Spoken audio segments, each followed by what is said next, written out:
Well, good morning, everybody. Wanted to give you a brief update. Of course, I told you a few days ago that I would be uploading another video probably tomorrow, or probably Tuesday. Of course, I recorded a video, I think it was Saturday, and I said I would give another election update on Tuesday. Well, I wanted to give a quick update today. I plan on giving it my final update tomorrow once we see where all the final polls go. If we see any more movement in Poly Market, definitely want to share that with you tomorrow.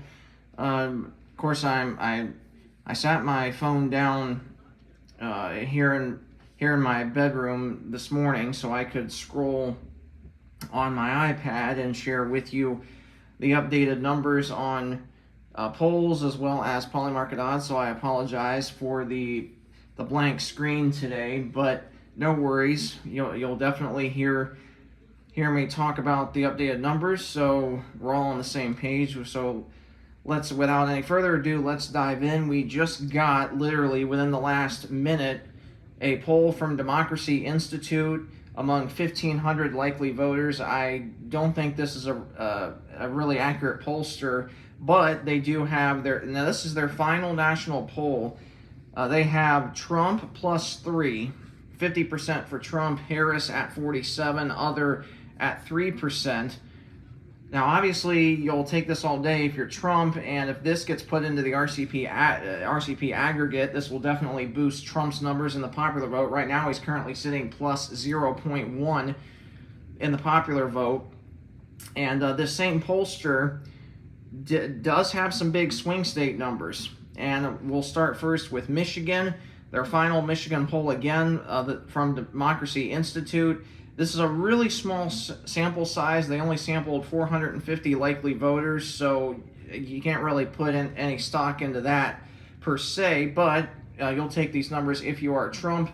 In Michigan, we have Trump plus 49%, Harris at 47%, other 3%, and unsure at 1%.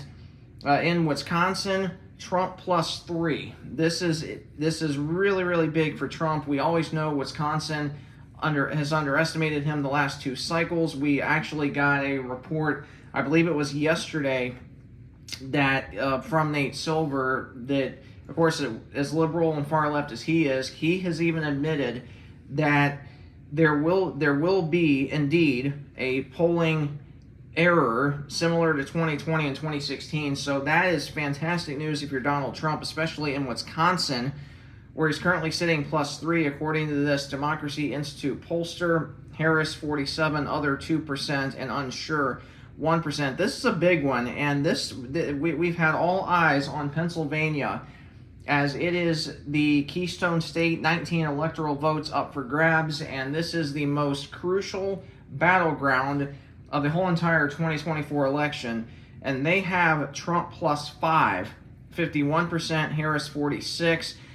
I beg to differ on the plus 5. I would say plus 2, 2.5 is probably a lot more reasonable than 5. But again, you'll take this if you're Trump. This will also, if this goes into the RCP aggregate, you're going to see Trump's numbers skyrocket in the RCP average in Pennsylvania. Right now, he's currently sitting plus 0.3 in Pennsylvania. You look back to 2020 and 2016. Of course, 2016, Hillary was sitting roughly at about 4 points, 4.5 in Pennsylvania. She lost it by 0.7, and so there could be a lot of polling error again in Pennsylvania this year. But again, of course, this pollster not really that accurate per se, especially considering the name. But still, you'll take this if you're Trump, especially in the final national poll, Trump plus 3.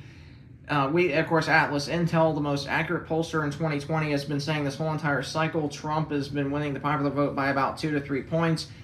Trump there, and again, from this pollster, Trump plus 2 in Michigan. I could definitely see that playing out. I think that's a really accurate poll. Of course, in the RCP aggregate, I believe in Michigan right now, they have Harris sitting at about plus 0.6. And of course, so I mean, if you have a 2-3 point margin of error in Michigan, Trump wins Michigan by about 2.5, which is where this pollster currently has it. So you'll take that all day if you are Trump there in Wisconsin and Michigan. So I'm going to see if we have any other updated polls here real quick before I get to Polymarket.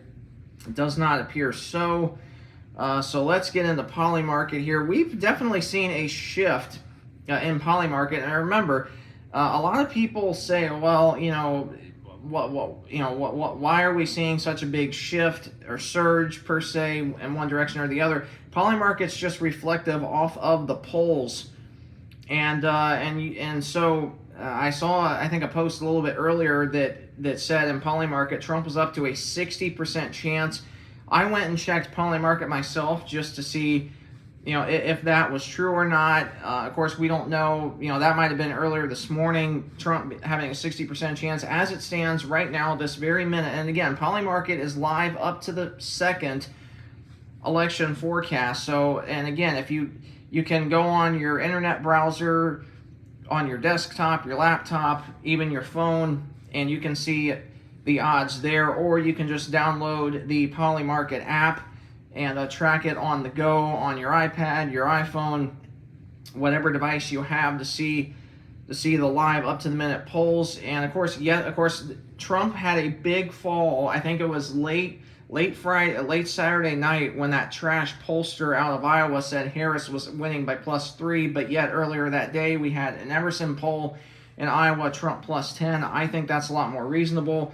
So going through Polymarket, Trump currently sitting at a 57% chance. He's up 2.7 points from this time yesterday. Harris currently sitting at a 43% chance. She's down 3% from this time yesterday. So roughly you have about 57-43. This is where it was last night, so really no change. But again, if you're Donald Trump, you want to be the favorite going into tomorrow. And I'll be uploading a video tomorrow with the updated RCP, or with the final RCP averages. I think there's going to be more polls coming in later today and tonight to go into the RCP aggregate, so I'll be sharing that information with you tomorrow, as well as the final Polymarket odds tomorrow morning going in, or tomorrow afternoon. I think it'll probably be tomorrow afternoon, just to give us a little bit more accurate picture regarding RCP and Polymarket, to see where the race will stand going into tomorrow night. Now, obviously, Polymarket's going to ebb and flow the rest of today. I'm sure it's going to ebb and flow tonight, tomorrow afternoon, and then, of course, really ebb and flow tomorrow night once we get all of the final votes counted. So again, 57-43 in favor of Trump and Polymarket. You'll take that all day. Looking at the swing states, Arizona 76-24 in favor of Trump, and Arizona has literally held steady 75-25 for about the last month or so. And this state, I think, is definitely going to go to Trump. The RCP average currently has him up 2.6 points. I could definitely see that. Georgia currently sitting 66-34 in favor of Trump. Of course, I don't really know why the drop in Georgia, although I think it might have something to do with the final New York Times Siena poll that had Harris +1, which is a little bit of an outlier, because New York Times Siena has been very liberal. They were very liberal in 2020. They've been liberal this time. And so I guess I can see, I definitely can see why Trump's odds went down a little bit in Georgia, but still 65-35. You'll take that if you're Trump. He's currently sitting about 2.3, 2.5, so you rounded up about 2.5 currently in Georgia. So again, Georgia, Arizona are looking really, really good for Trump as of now. And in the state of Nevada actually fell under 60-40 yesterday. I think it got down to 57-43, I think it was. Right now, it's back up to 62-38 in favor of Trump. Nevada at one point, actually, I think it was about a week and a half ago, was sitting roughly 70-30. So it came way down, of course, going off of the trash Iowa poll that was released late Saturday night. Nevada back up slightly, 62-38 in favor of Trump. And then in North Carolina 67-33 Trump. North Carolina was roughly about 70, actually I think got up to like 73.26, I think. And then of course it fell a little bit. I think it got down to 63. It's currently back up slightly to 67, so roughly almost 70-30 again in North Carolina. So obviously the Sun Belt looking really, really good for Trump. Georgia, North Carolina, Nevada, Arizona. If you're Donald Trump, you really, really want Georgia and North Carolina, because then all you need is Pennsylvania. And if you get Georgia, North Carolina, Pennsylvania, the election's over. At that point you do not need any. You don't need Nevada. You don't need Arizona. You don't need Michigan. You don't need Wisconsin. You don't need any other potential flip in a blue state like New Mexico, Minnesota, New Hampshire, Virginia. You don't need any of that at that point. If you get Georgia, North Carolina, Pennsylvania, you win those 3 states, you're at 270 electoral votes. And then even if Harris swept the remaining states, Arizona, Nevada, Wisconsin, Michigan, she would only be, I believe, at 267, 268, and that would not be enough. And then looking at Pennsylvania, 58-42 in favor of Trump. This state at one point was 65-35 about a week and a half ago. And after that trash Iowa poll Saturday night, Pennsylvania fell under 50 points, and then in favor of Harris. She briefly took the lead there. Trump took the lead back yesterday. And Pennsylvania, 58-42. 2 hours ago when I looked, it was sitting at 56-44, so Pennsylvania is going back up to roughly 60-40, which is great news for Trump. And looking here real quick, again, the presidency kind of on borderline of toss-up or lean Republican, 58% chance of the Senate, 82% in the likely category, the House, 54% Democrat, but that is a toss-up. And looking at the balance of power, yesterday the balance of power got down to roughly about 38-30 in favor of Republican sweep. As of now, the Republican sweep is sitting at 39%, Democratic President, Republican Senate, Democratic House currently sitting at 26%. So again, those are great numbers if you're Trump. And finally, looking at the Senate numbers, and as we and just in terms of refreshing, at the beginning of the video, Trump was sitting 56.8. He's now up to 57.3. So again, it's Polymarket's updating simultaneously. Harris currently sitting 42.8.